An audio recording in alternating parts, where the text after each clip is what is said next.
Hi, I'm Pat Kelly. Okay, in this problem, they give us this infinite series, and they ask us to determine if it's convergent or divergent, and they even say to use the root test, and that was nice of them.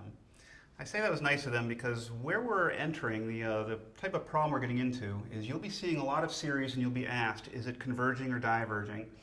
And you have to decide which of these multiple tests that we've been learning to use. So this one, they tell you to use the root test. That's nice.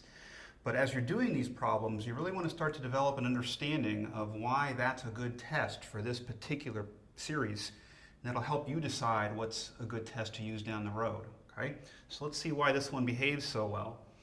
So for the root test, what we look for is the limit as n goes to infinity, the nth root of the absolute value of the nth term of the series. So for us, this is going to equal the limit as n goes to infinity, the nth root. And the absolute value really always just kind of handles those minus ones that we see that kind of, give us our alternating series. We don't have to worry about that here. So I'm just taking my a sub n as is and putting it underneath my radical, n over 2n plus 1, actually all in parentheses to the nth power. And this is what I meant by trying to get a good understanding of why this test works so well in this problem, is you see that you've got the nth root of something to the nth power. So your next step, you can simplify the expression quite a bit. We're just going to have the n in the numerator divided by 2n plus 1 in the denominator.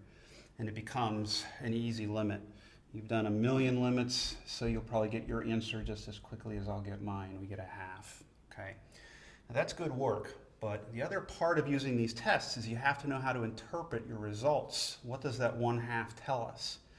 So the key here with the root test is that we want to know, with that answer for the limit, is it less than 1 or is it greater than 1? Sometimes it might even be equal to 1. So ours is obviously less than 1.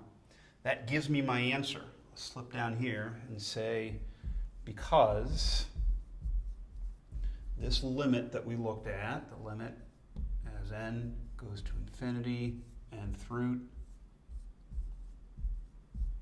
because that's less than 1, the given series converges, and actually absolutely converges. Okay, so in terms of interpreting your results here, with the root test, we're trying to compare to 1. If it's less than 1, if your work ends up being less than 1, you know that that means absolute convergence. If it's greater than 1, that means divergence. I mentioned sometimes even equals 1. We don't like that. That means inconclusive. That means go to another test. Right? Hopefully that helps with this problem, and you go do some on your own now. Okay?